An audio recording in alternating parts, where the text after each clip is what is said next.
Imagine walking through the steaming jungles of southern Mexico.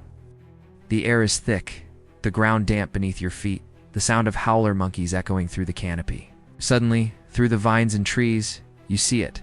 A face. It's not a small carving, not a statue the size of your hand, but a colossal stone head rising from the earth.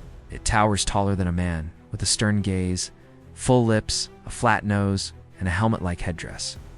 It stares at you with an intensity that feels alive, as though this ancient giant still guards the land. These are the Olmec heads, carved more than 3,000 years ago.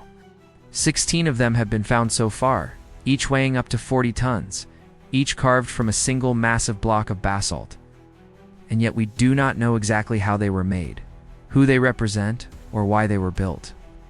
This is one of history's great enigmas, because the Olmecs were the first great civilization of Mesoamerica, the mother culture that gave birth to the Maya and the Aztec. And yet their origins are shrouded in mystery. Their faces, carved in stone, watch us across millennia, asking questions we still cannot answer. The first of these heads was discovered in the 1860s by a farmer plowing his field in Veracruz. Imagine the shock of finding not a rock, not a ruin, but the face of a forgotten civilization staring back at you from the soil. Since then, archaeologists have unearthed more of these heads, each unique, each monumental. Some are nearly 3 meters tall. The craftsmanship is astonishing. The Olmecs had no metal tools, no wheels, no beasts of burden. Yet they quarried, transported, and carved stone weighing as much as a modern tank. The nearest basalt quarries are dozens of kilometers away. To move even one head would require immense effort, but the Olmecs did it again and again, leaving behind an army of stone guardians. Who do these heads depict? That is the first great mystery. Some scholars believe they are portraits of Olmec rulers, powerful kings immortalized in stone, with their features preserved for eternity. Others suggest they represent warriors, or perhaps even gods. Look closely at the faces. Broad noses, full lips, helmet-like headgear. They are not idealized images, but realistic, almost individualistic. Each head has different features, as though carved from life. It's as if the Olmecs wanted to ensure that these people, whoever they were, would never be forgotten. But here's the strange part. The Olmecs left no written records to explain them. No inscriptions, no texts, no codices. The colossal heads are silent, and so we are left to wonder. For some, the mystery goes deeper. The features of the heads have sparked endless debate. Some see African traits, others Asian. Could these faces suggest contact with distant civilizations, long before Columbus? Were the Olmecs influenced by travelers from across the oceans? Or are we simply projecting modern ideas onto an ancient culture? Mainstream archaeology argues that the heads are distinctly Mesoamerican, reflecting the features of the local people. Yet the debate refuses to die, fueled by the sheer power of those stone gazes. But let's step back. Who were the Olmecs, really? They flourished between 1500 and 400 BCE, centuries before the Maya built their great cities, long before the Aztecs ruled. The Olmecs built ceremonial centers with massive pyramids and plazas. They developed calendars, writing systems, and religious traditions that would echo across Mesoamerica for millennia. They played the sacred ball game. They carved jade figurines. They worshipped jaguar gods. At the heart of their culture stood these colossal heads. Some were buried, deliberately hidden. Theirs were defaced, their features smashed. Were they symbols of power, toppled by rivals? Or offerings to the gods, returned to the earth in ritual sacrifice? The truth remains buried with them. The size of the heads is astonishing. Picture it. 40 tons of stone, hauled from quarries miles away, floated on rafts down rivers, dragged through swamps and forests, then carved with stone tools into faces that still command respect.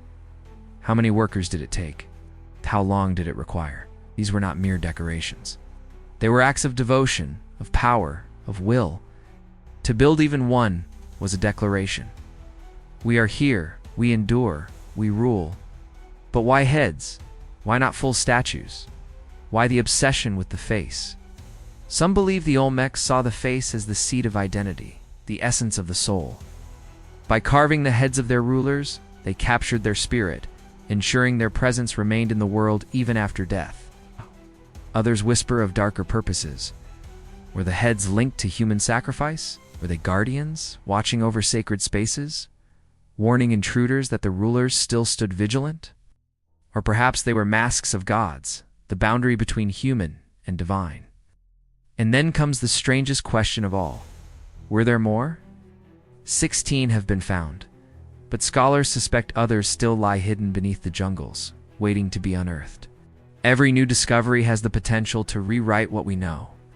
Somewhere under the roots of a ceiba tree or buried in a forgotten field, another stone face may be waiting, eyes closed for 3,000 years, ready to awaken. One theory suggests the colossal heads were part of a larger political and religious system.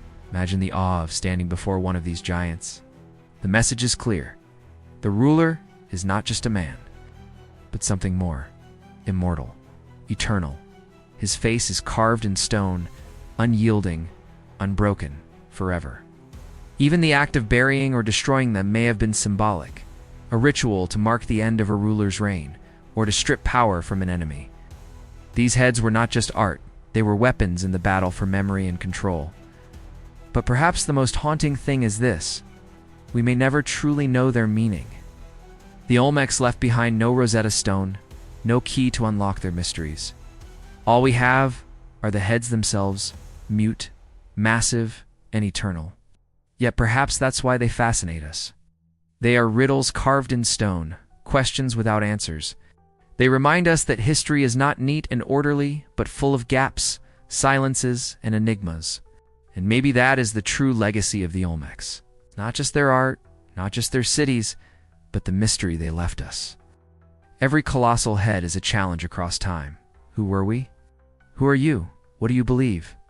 The jungle may reclaim their plazas, the rivers may wash away their temples, but those faces endure. They have seen centuries pass, empires rise and fall, and still they watch us. So the next time you see a photograph of an Olmec head, look closely. Do not just see stone. See a civilization speaking to you from the depths of time. See a ruler's gaze, a god's mask, a mystery that refuses to fade. Because sometimes the past does not whisper. Sometimes it stares straight into your soul.